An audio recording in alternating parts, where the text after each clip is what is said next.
Appearing in parades, events, and visiting Check Into Cash locations. 2,000 pounds marching around, every hoofbeat shaking the ground. Tall as the sky, 18 hands high, they're gentle giants, so don't be shy. Check Into Cash, now celebrating 20 years, is proud to present the beautiful Clydesdale horses. Visit cashdales.com for the upcoming schedule and more information. Check Into Cash, they're on their way. The mighty Clydesdales will make your day.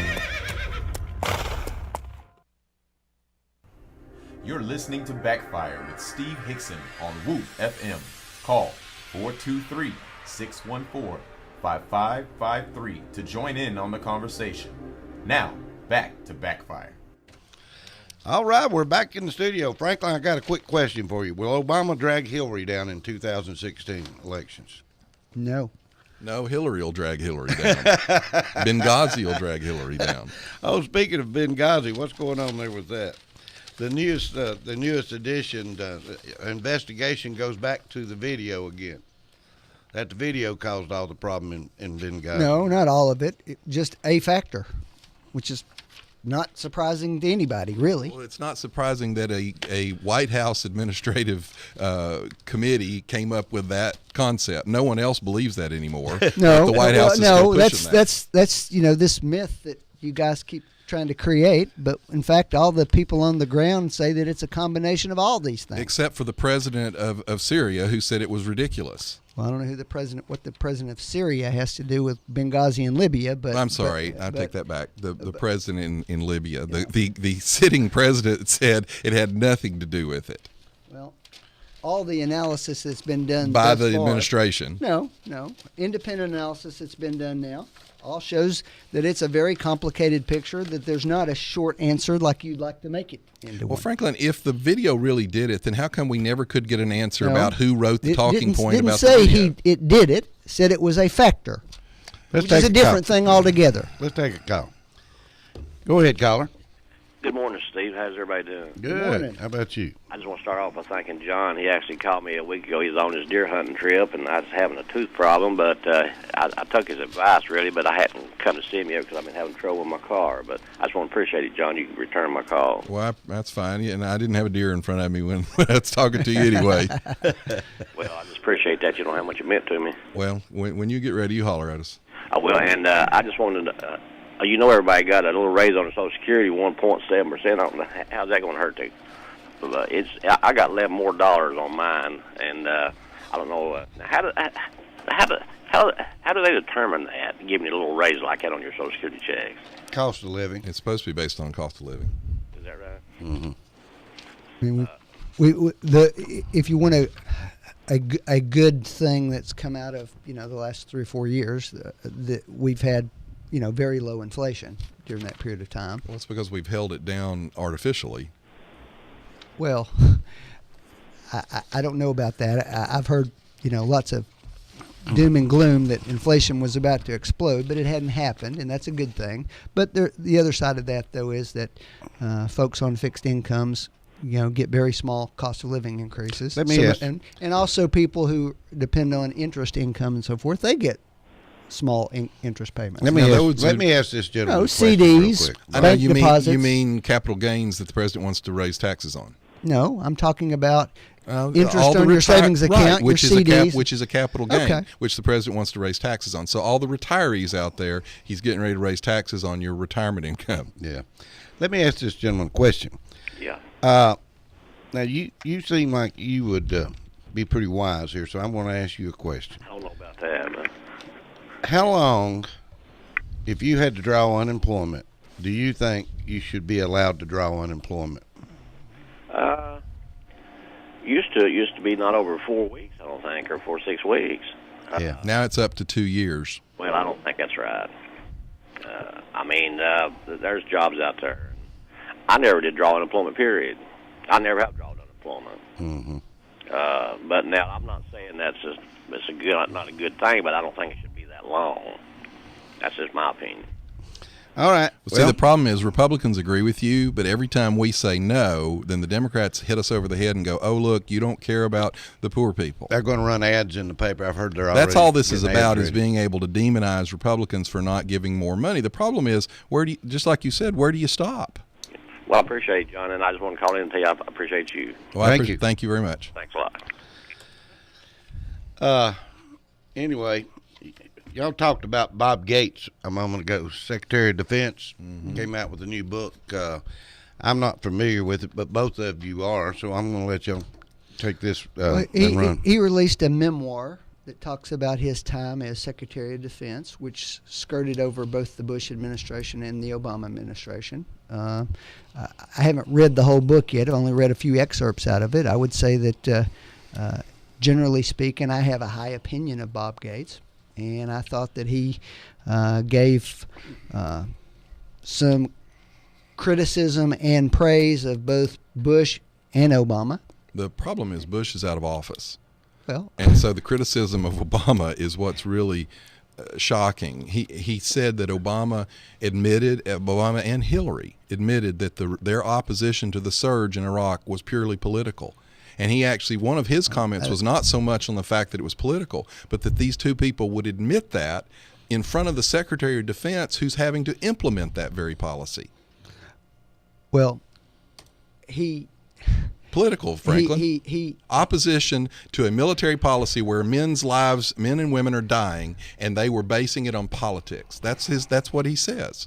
well, You have a That's- problem with that? not entirely, no. You're okay with the president making Well, political decisions because- where men and women in our military services die?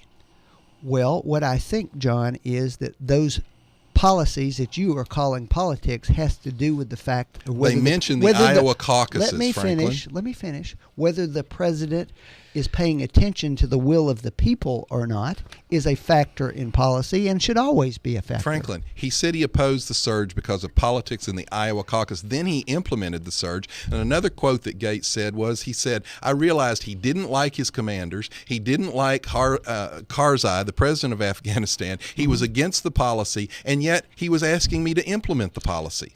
No, what he said, he was against the war in Afghanistan. That's what But Gates he actually said. But he expanded it.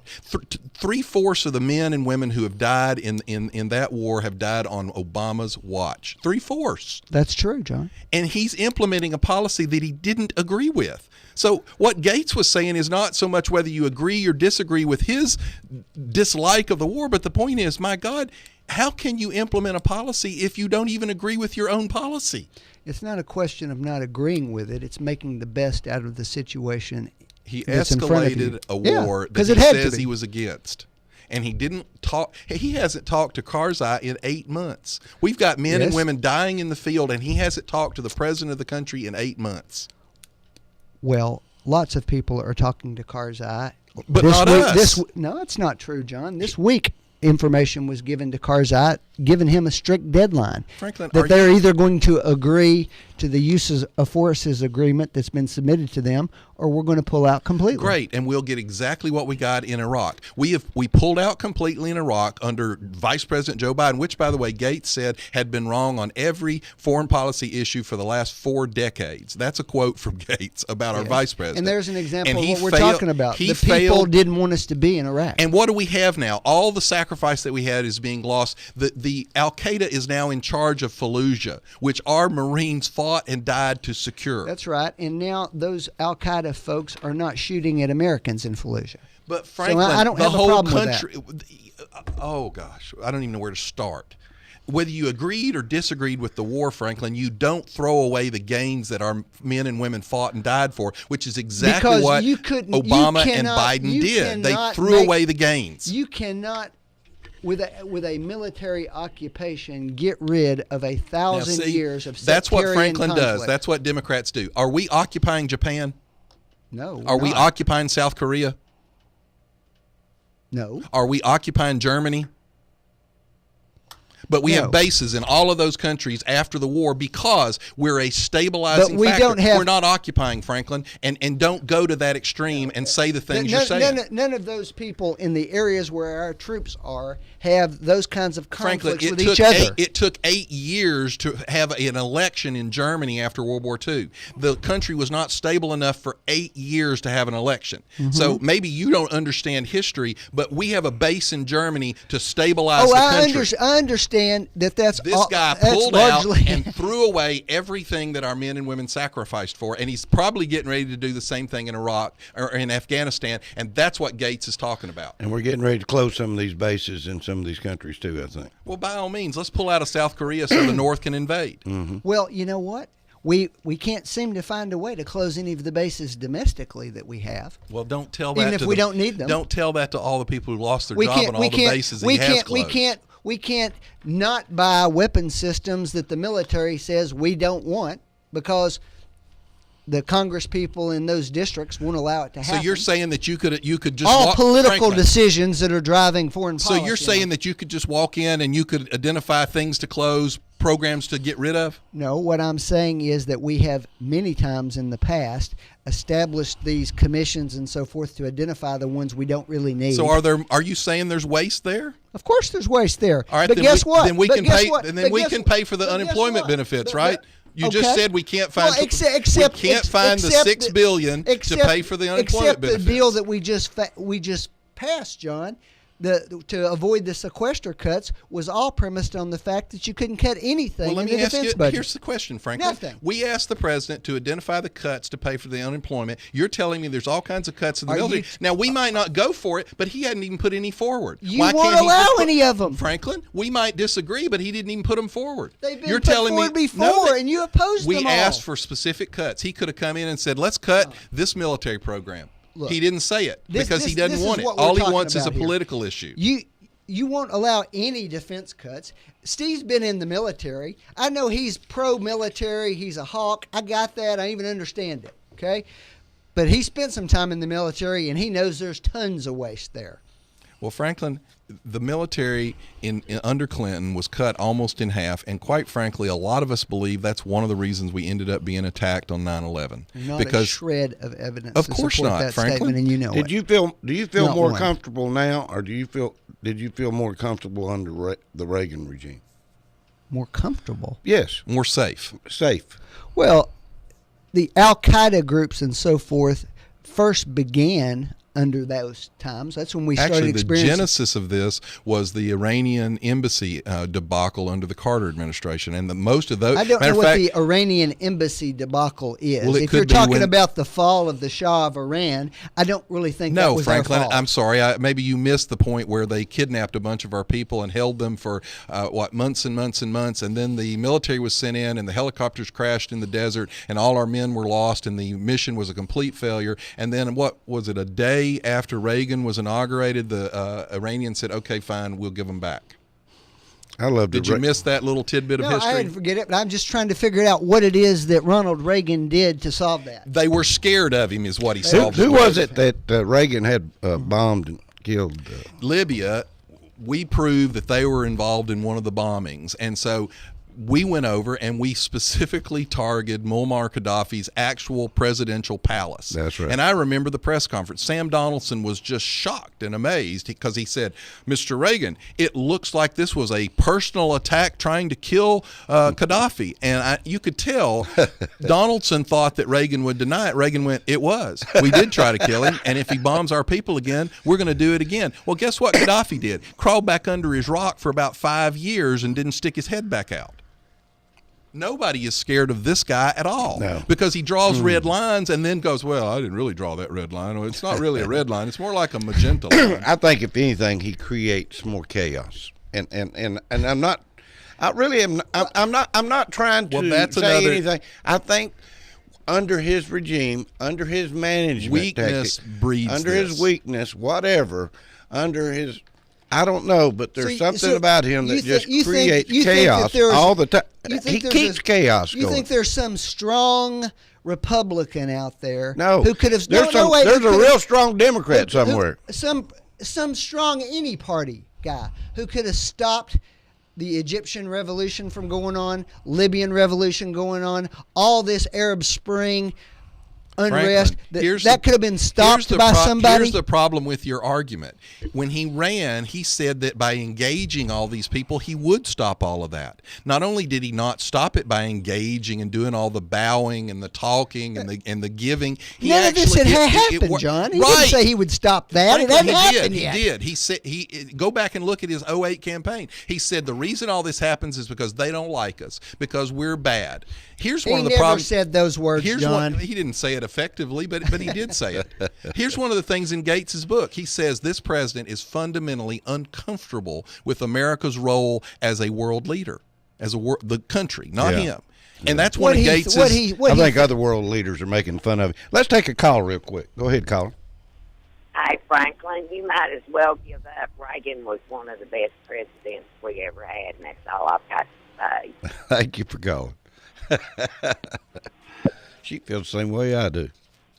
Reagan. The reason Reagan did so well, Franklin, is because they were scared of him. The very thing that the liberals complained about, oh, he's going to start World War III, oh, he's going to blow the world up. That's why the dictators of the world didn't mess with us. What about this Russia? guy doesn't fundamentally understand that.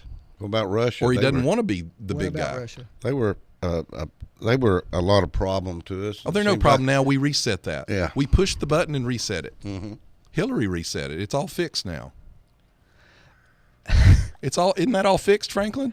I don't recall anybody saying that, John. Well, nobody says that except right-wing nuts. She held a button up. Nobody says that. She's held a marble-based button up that said reset. The only problem was our own State Department couldn't even get the Russian word for reset right on the button. Maybe they've got that Staples button out there. They just push it at the White House now. You know, it's interesting. Easy. I mean, that was easy. Hey, what about the firearms, John? You ought to be celebrating right now. There's a lot of studies that have came out that said that more people are buying firearms than ever, while firearm-related homicides and suicides are steadily diminishing. Actually, last year was a record firearms purchase year. Highest ever. Every year for the last 4 years has been a record firearms purchase. And crime has gone down. Yeah, that's what every I'm year talking about. crime goes down.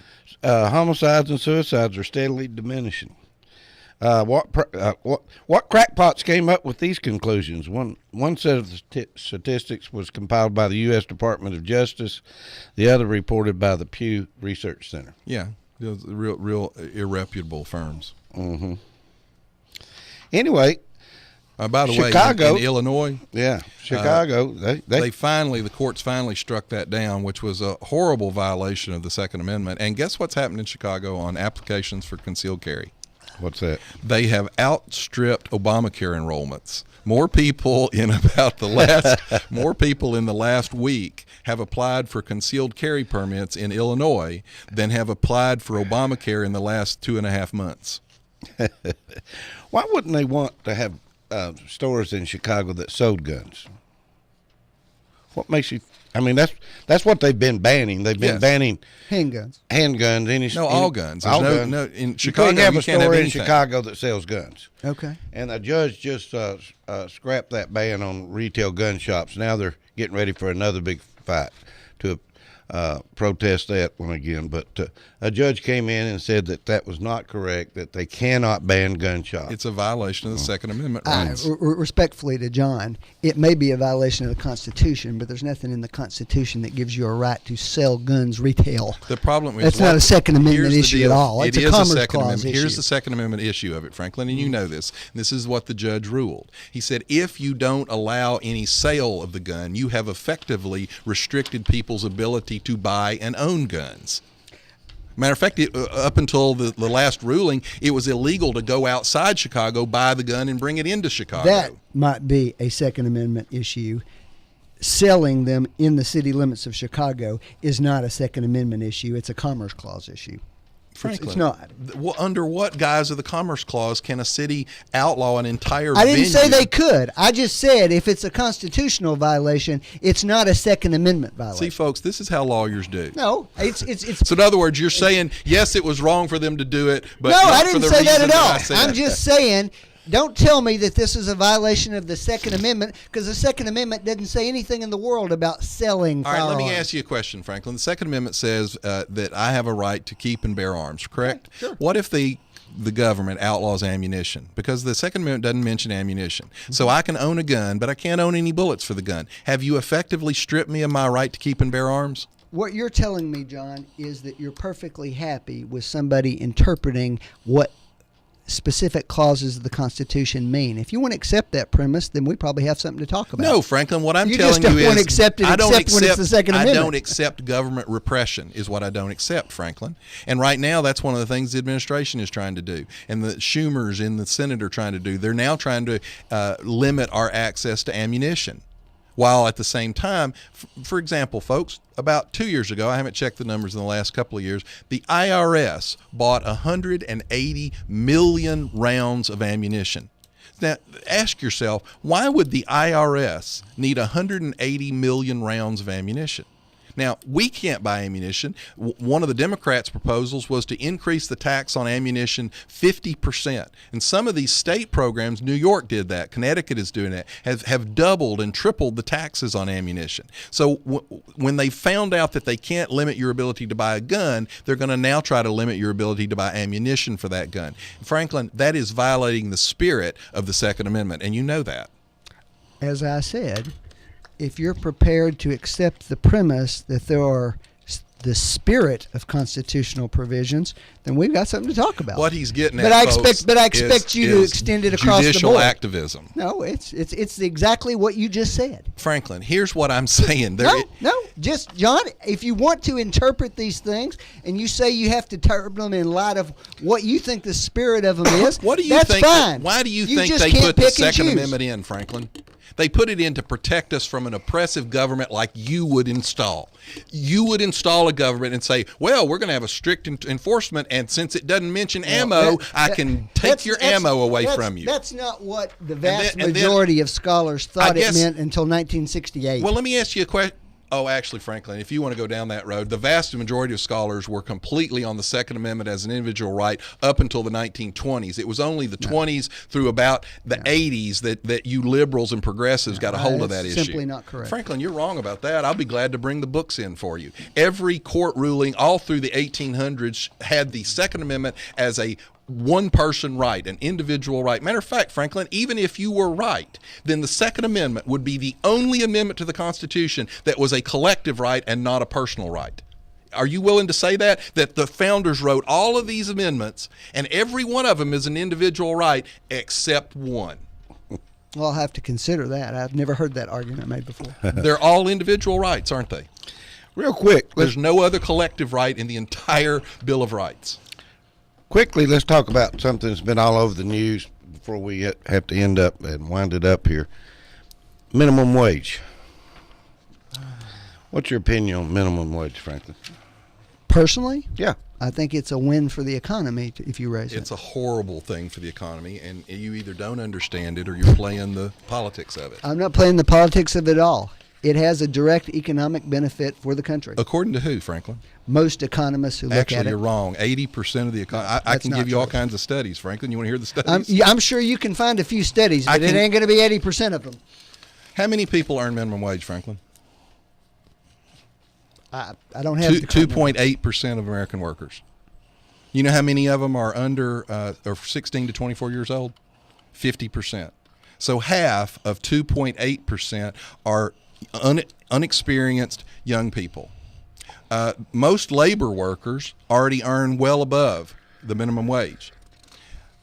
Even those who support minimum wage concede that it will kill jobs. The socialist city council member who was just elected to the Seattle City Council actually passed a $15 minimum wage increase, and she said, there may be a few jobs lost here and there, but the fact is, if we don't fight for this, then the race to the bottom will continue. Actually, so she admits she's a socialist. Actually, what it shows is that it will spur a tremendous amount of economic growth. All right, Christina Romer. How's it gonna grow? Christina Romer. Because that's money that gets spent. People who make Franklin, minimum where's wa- it come from? people Where's who the make- money come from? People who make Where minimum- does the money come from? People who make minimum wage aren't squirreling the money away. They're turning it right back out into the economy, which produces the economic So in growth that other we're words, talking about. all right, let me ask you this. So if we just throw money, if we just had a helicopter or a plane fly over and drop money, that would stir the economy, wouldn't it? Would they spend that money?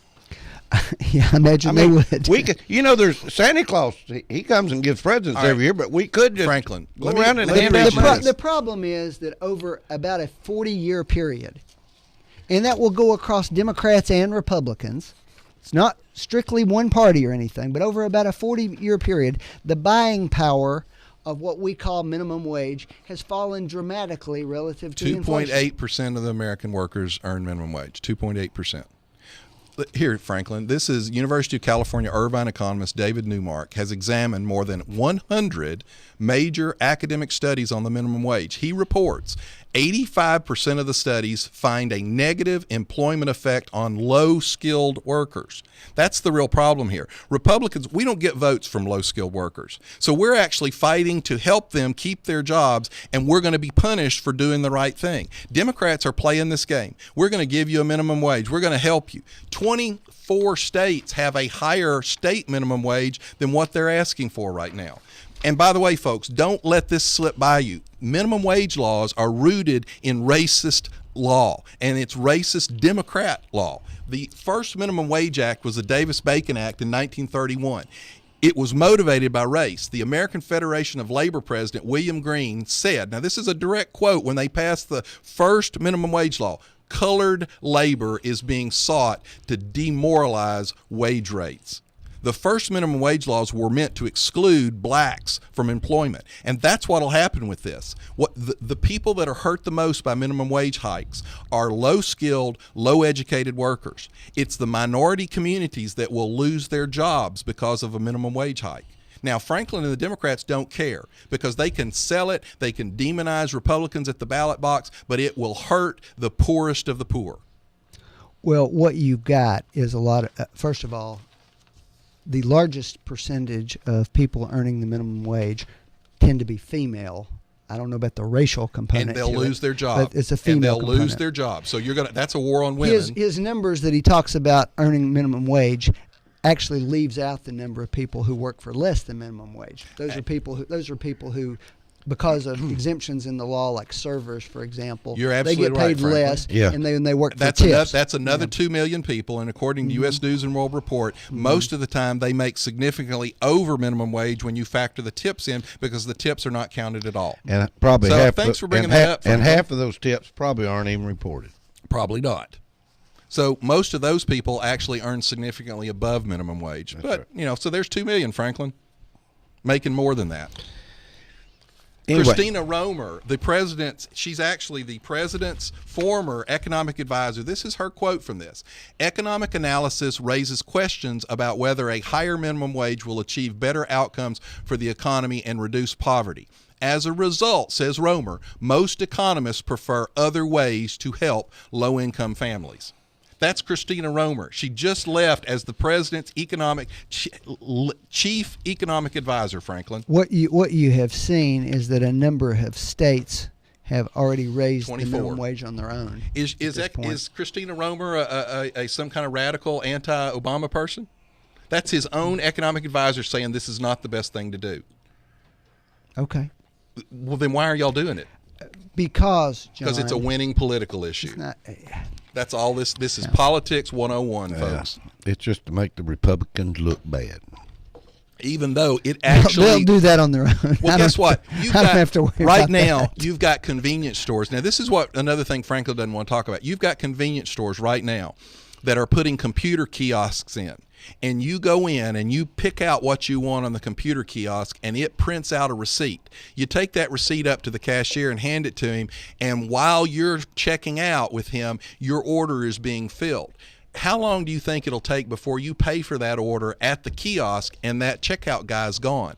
That's what raising the minimum wage does. It forces companies like McDonald's to find out better ways to automate things and to cut jobs. And that's what'll happen. Every time we've raised the minimum wage, the youth unemployment, the minority unemployment rates have skyrocketed.